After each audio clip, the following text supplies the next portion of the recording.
नमो नमः मित्राणि सादरं वन्दनानि अभिनन्दनानि च। देहि मित्र संस्कृतं पठामः।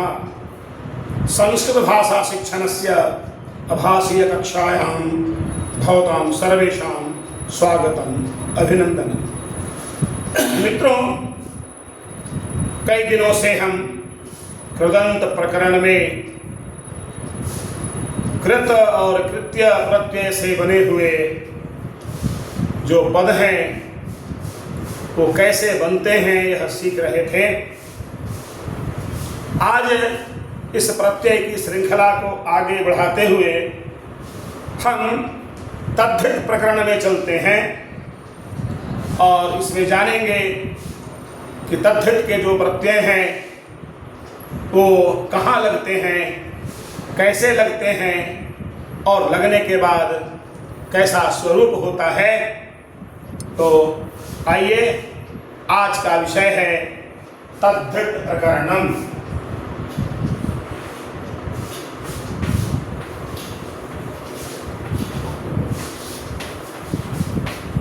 तद्धित प्रकरणम, ये तद्धित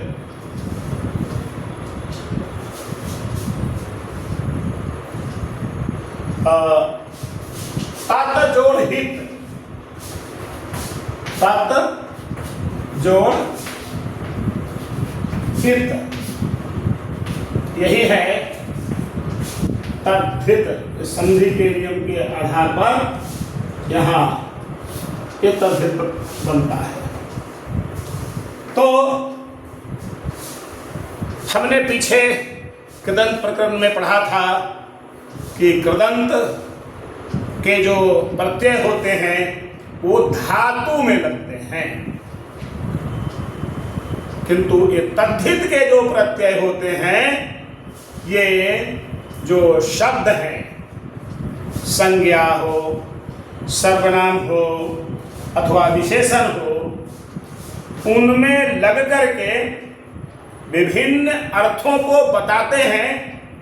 तो ऐसे संज्ञा, सर्वनाम, विशेषण आदि में लग करके विविध अर्थों को बताने वाले जो प्रत्यय हैं वे तद्धित प्रत्यय कहलाते हैं। और भी इसकी जो विशेषता है, विभिन्न प्रयोगों में ये आते हैं। धातु में ये नहीं लगते हैं। जो धातु से भिन्न शब्द हैं, जिन प्रत्ययों को लगा करके विशेष अर्थ का बोध कराया जाता है उन्हें हम तद्धित प्रत्यय कहते हैं। तद्धित केवल नाम, संज्ञा, सर्वनाम, विशेषण में ही लगाए जाते हैं, ये हमको ध्यान में रखना चाहिए। और तद्धित प्रत्ययों से बने हुए जो शब्द होते हैं वे तद्धितांत शब्द कहे जाते हैं। तो हम एक उदाहरण समझते हैं कि कैसे, जैसे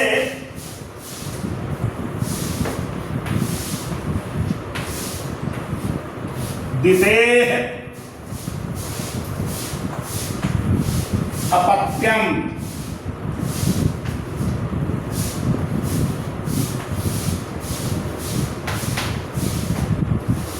दैत्यः। दिदेह अपत्यम दैत्यः। अपत्य के अर्थ में ये दैत्य शब्द बना है। तो अपत्य के अर्थ में कौन सा प्रत्यय होता है? ण्य प्रत्यय होता है। मूल शब्द है दीति जोड़ ण्य और बन जाता है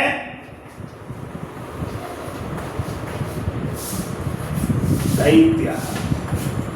दैत्य शब्द बनता है और सुबंत के शु प्रत्यय लगा करके हम इसे प्रथमा एक वचन में बना देते हैं, पद बना देते हैं। तो यही है दीति धन दैत्य। तो एण्या प्रत्यय कहाँ लगेगा? तो अपत्य के अर्थ में। अपत्य मतलब संतान, पुत्र हो या पुत्री हो, तो ऐसे अर्थों में अण्या प्रत्यय लगता है। आइए हम क्रमशः इस एक एक प्रत्यय को आगे देखते हैं और चिंतन करते हैं। वैसे तद्धित प्रत्ययों की संख्या भी बहुत है, फिर भी अपनी पाठ्य पुस्तकों को ध्यान में रख करके जो मुख्य मुख्य प्रत्यय हैं, हम उसके बारे में यहाँ चिंतन मंथन करने वाले हैं। तो उसमें पहला जो प्रत्यय है वह है अण प्रत्यय।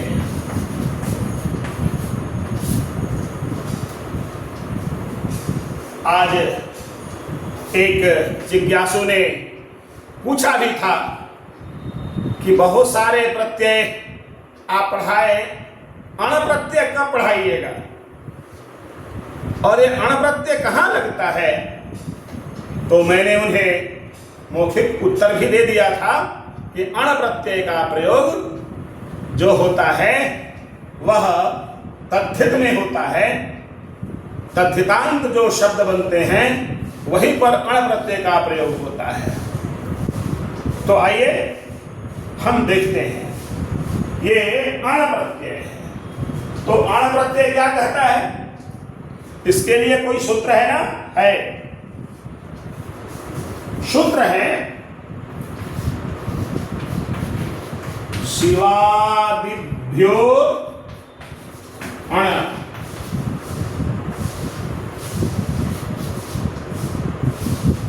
ये सूत्र है, शिवादिभ्यो अण। क्या कहता है भाई? शिवादिगण में आए हुए प्रातिपदिकों में अपत्य के अर्थ में, यानी उससे संबंधित होने के अर्थ में अण प्रत्यय लगता है। और हम सबों को पता है कि अण में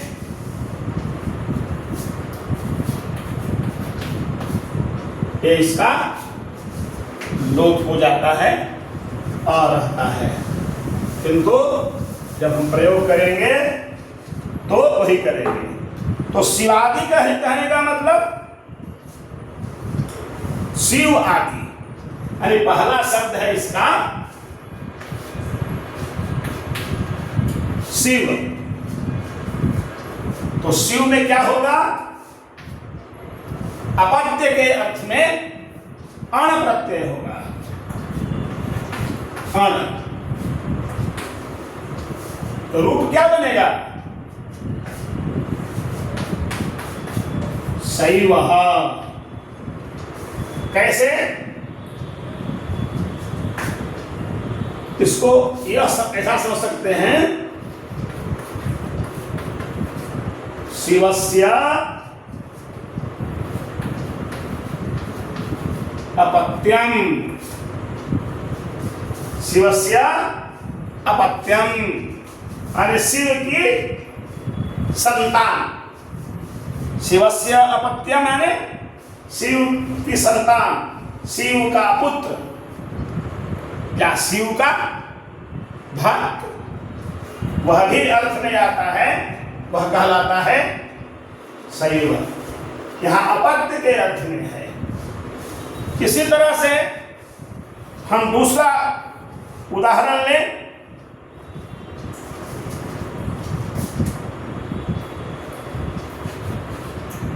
धृत राष्ट्र जोड़ अण, तो इसका क्या बनेगा? तो इसका बनता है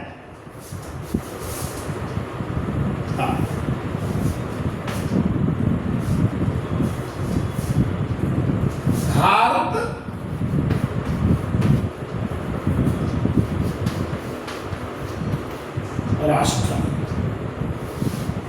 धार्त राष्ट्रम, ये धार्त राष्ट्र पुल्लिंग में। अर्थ क्या हुआ इसका? है धृत राष्ट्रस्य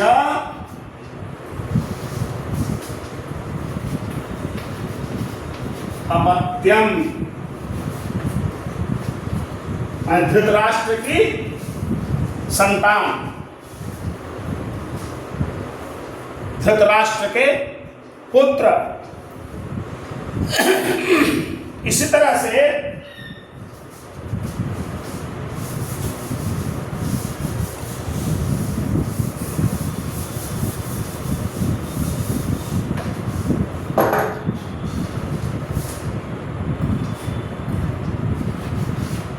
रघु धन अण क्या बनता है? राघव।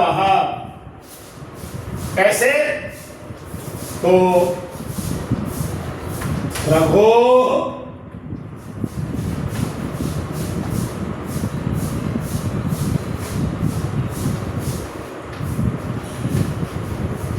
अपत्यम, रघो अपत्यम राघव। इसी तरह से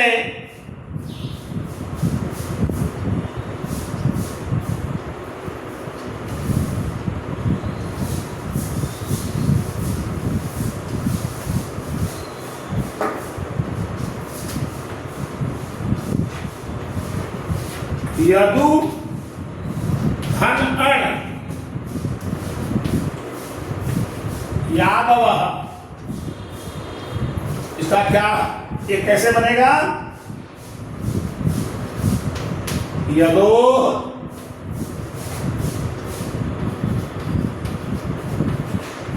अपत्यम, यानी यदु के वंशज, उनकी संतानें। और इसी तरह से मनु अण मानव,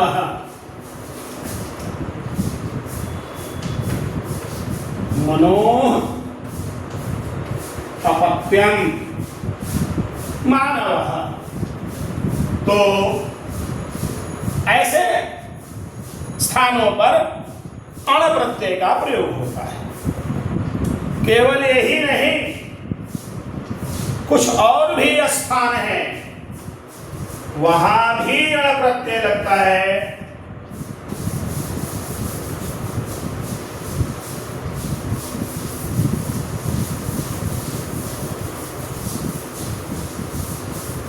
और भी कई अर्थ हैं जिसमें अण प्रत्यय का प्रयोग होता है। और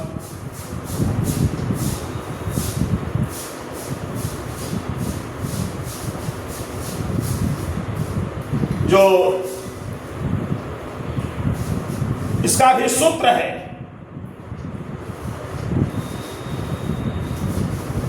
तो कोई ऋषि है, ऋषि, तो ऋषि के भी अपत्य के अर्थ में अर्थात पुत्र के अर्थ में वहां भी अण प्रत्यय होगा। ऋषिवाची अंधक, वृष्णि और कुरु ऐसे वंश से संबंधित जो प्रातिपदिक शब्द हैं अपत्य अर्थ में वहां भी अण होगा। जैसे ऋषि हैं वशिष्ठ, यहां अण प्रत्यय करेंगे, रूप क्या बनेगा? वासिष्ठ। कैसे? तो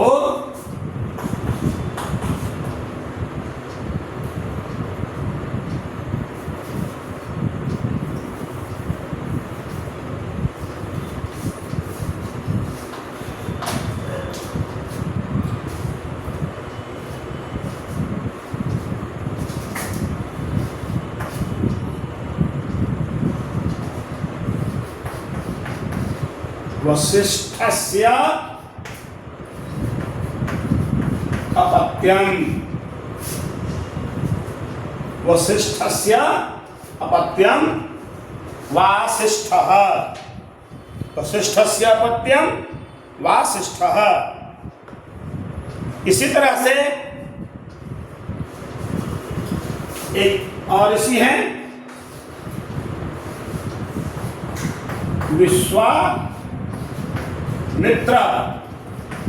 अण प्रत्यय यहां भी होगा, रूप बनेगा वैश्वामित्रः।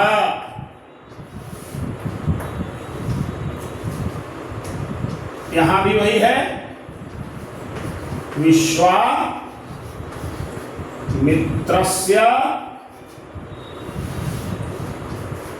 अपत्यम, विश्वामित्र के पुत्र को वैश्वामित्र, वशिष्ठ के पुत्र को वासिष्ठ। और जो कुरुवंश के भी कुछ लोग हैं, जैसे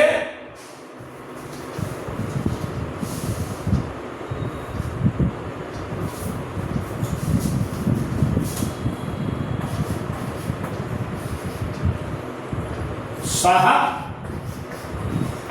देव धन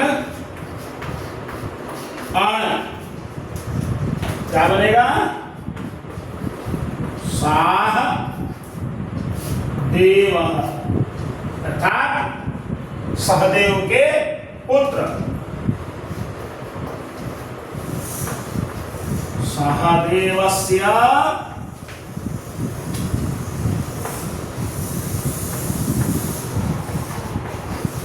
अपत्यम साहदेवः। इसी तरह से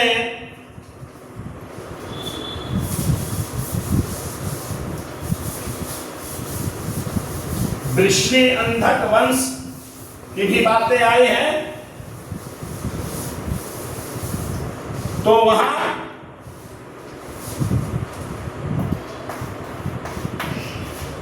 वसुदेव धन अण, क्या बनेगा? वासुदेवः।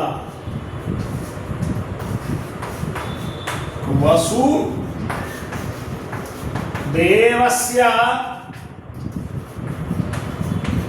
अपत्यम, यानी वसुदेव के पुत्र वासुदेवः कृष्णः।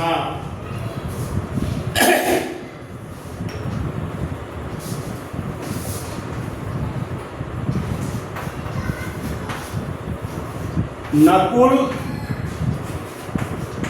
अण नाकुल,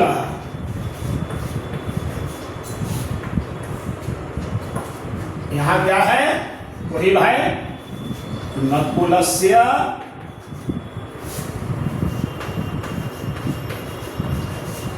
अपत्यम के अर्थ में, तो यहां भी अण प्रत्यय होता है।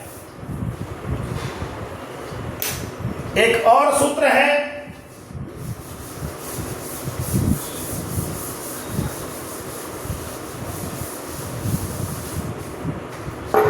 वह है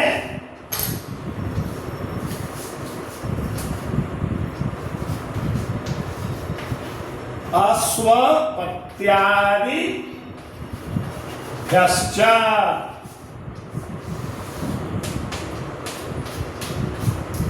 अश्वपति आदि पदों से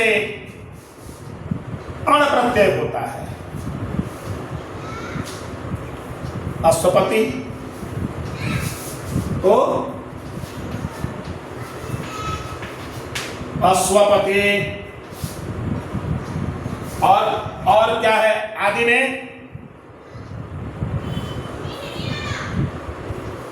पशुपति,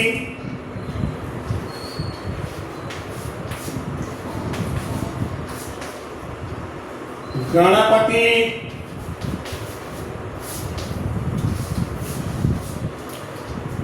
इसके अलावे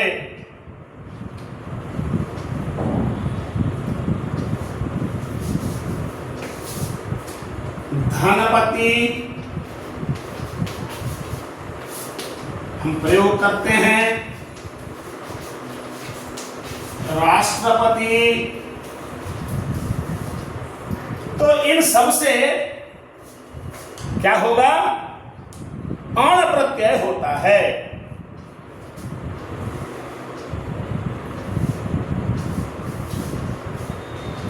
अश्वपति से अण प्रत्यय होगा। अश्वपति से अण प्रत्यय होने पर बनता है आश्वपत्यम।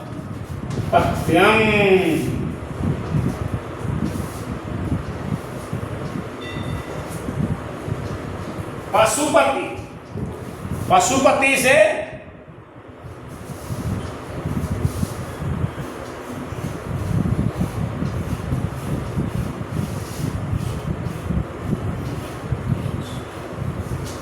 ये आश्वपतम होगा। आश्वपतम पशुपति से अण करने पर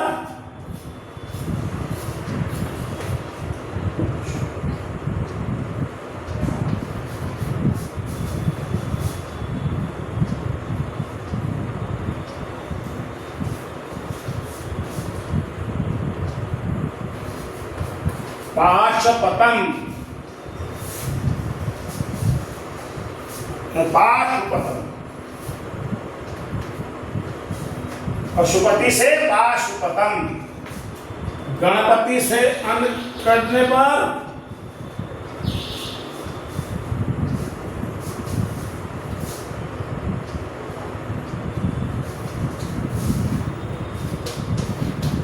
गणपतम, धनपति से अण करने पर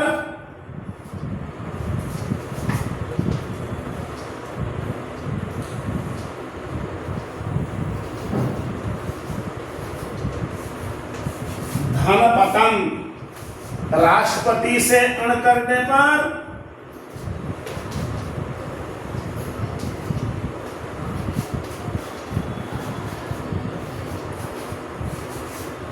राष्ट्रपतम। भाव क्या है? तो भाव है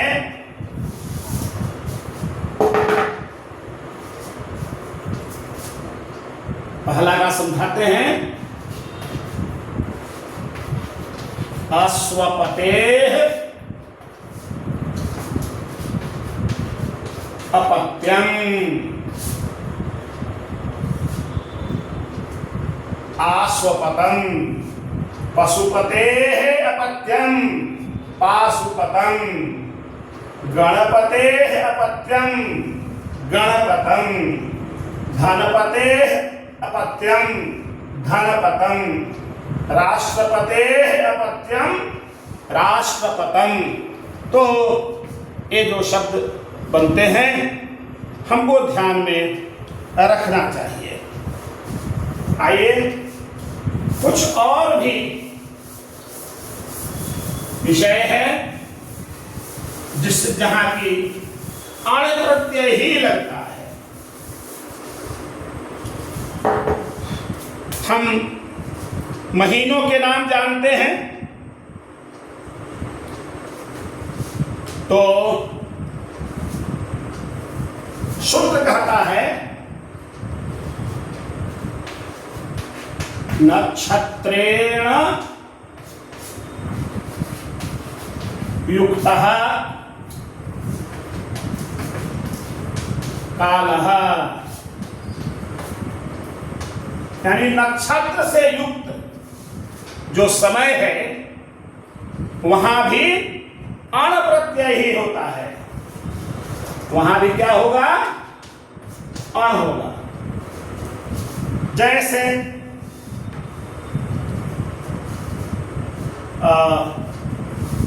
नक्षत्र है, क्या है,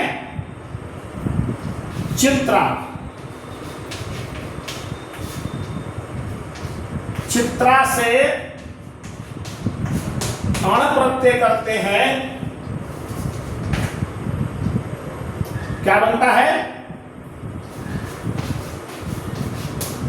चैत्र, यानी चैत्र मासः, चैत्र इत्युक्ते चैत्र मासः।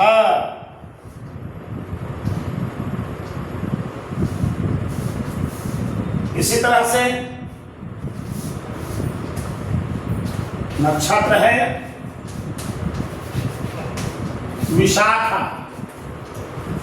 इससे अण करने पर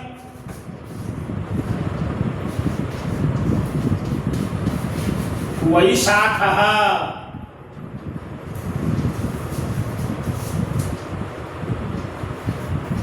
एक नक्षत्र है हमें ज्येष्ठा, ज्येष्ठा से अण करने पर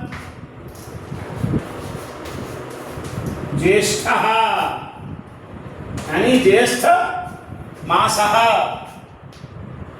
और पूर्वाषाढ़, उत्तराषाढ़,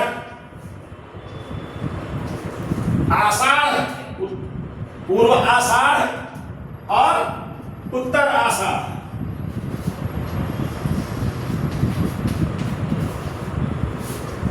आषाढ़ से, आषाढ़ से जब अण करेंगे तो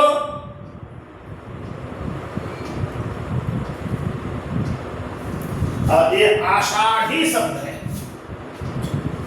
अण करने पर आषाढ़।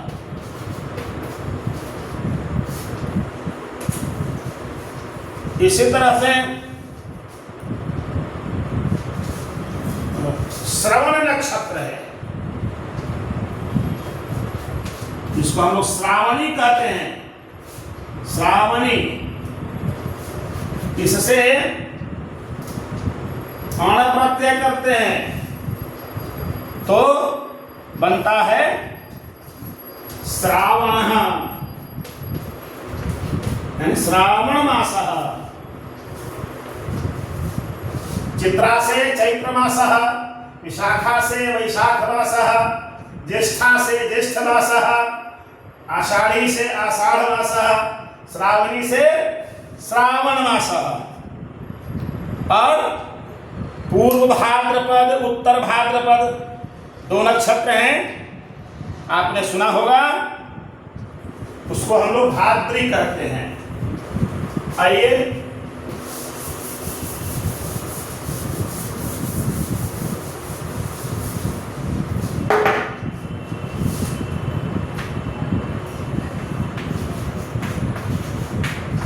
भाद्री से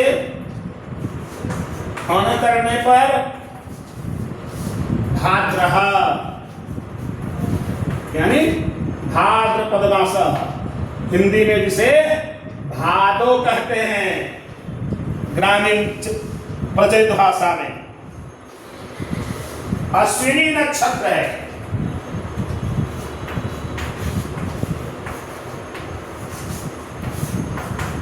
अण प्रत्यय करने पर आश्विनः बनता है, आश्विन मासः।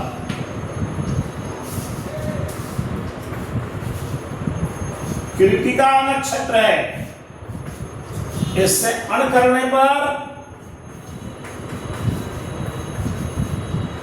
कार्तिकः, यानी कार्तिक का महीना होता है।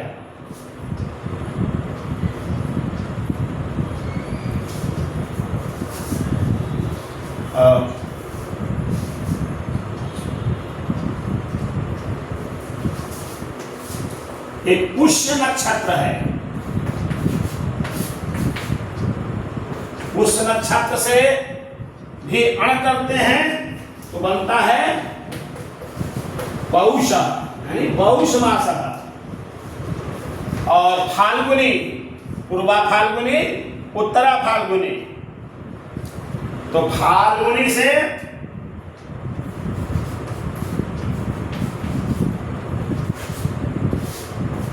अण करते हैं तो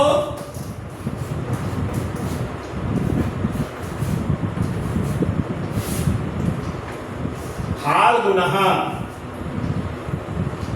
ऐसे प्रायः 10 नक्षत्र का प्रयोग है जिसमें कि अण प्रत्यय लगता है।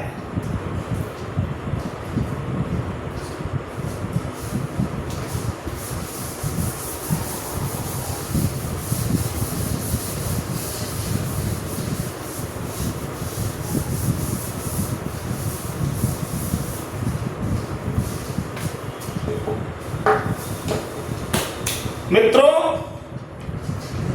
एक और आज के पाठ में मैं जोड़ देना चाहता हूं। समूह, सूत्र है तस्य समूहः।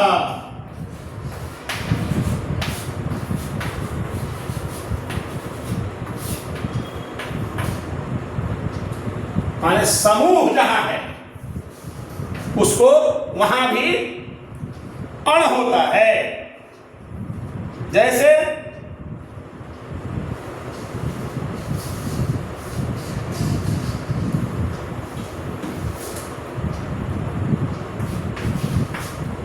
काक जोड़ अण,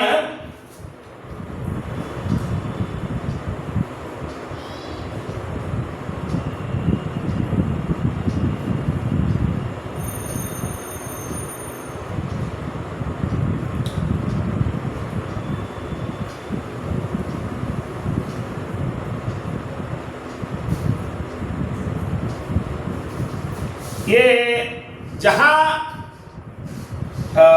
ऐसे समूहों में जब ये लगते हैं अण प्रत्यय तो वह शब्द नपुंसक लिंग में हो जाता है।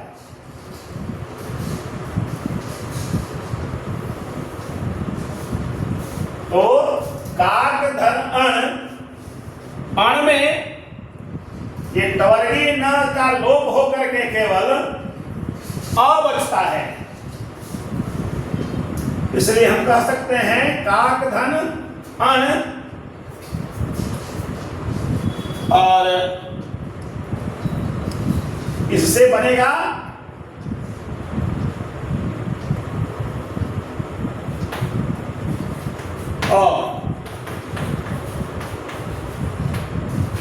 नपुंसक लिंग में प्रयोग होता है काकम।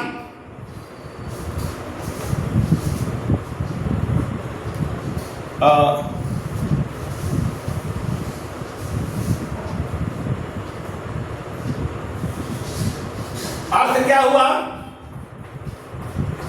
तो काका नाम समूहः, काकम, काका नाम समूहः काकम। इसी तरह से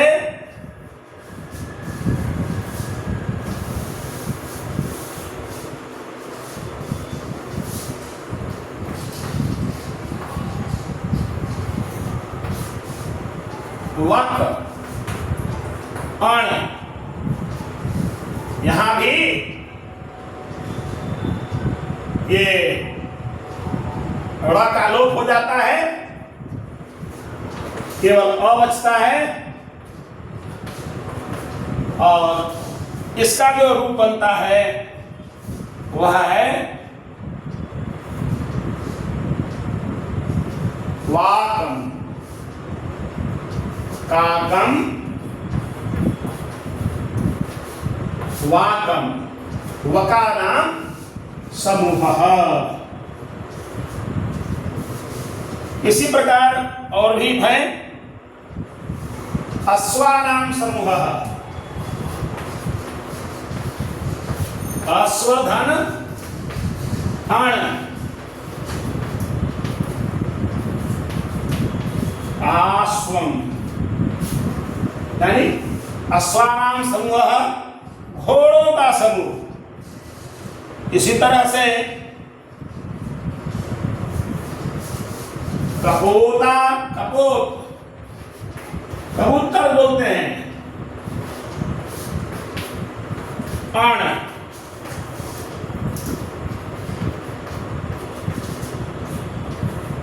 कापोतम, यानी कपोतानाम समूहः।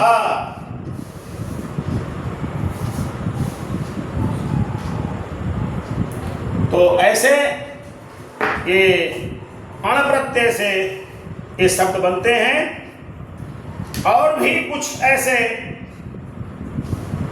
प्रत्यय हैं, ये अण प्रत्यय जहां उनका प्रयोग होता है, उसे हम अगले दिन सीखने का प्रयास करेंगे। तो आज के लिए इतना ही। आप ऐसे पदों को अपनी पाठ्य पुस्तकों में खोजिए, अभ्यास करिए, अपने मित्रों को भी शेयर करिए और वीडियो को लाइक करना नहीं भूलिए। लाइक जब आप करेंगे तो सहजता से आगे आने वाले सभी वीडियो आपको प्राप्त होंगे। नमो नमः, पुनर्मिलामः।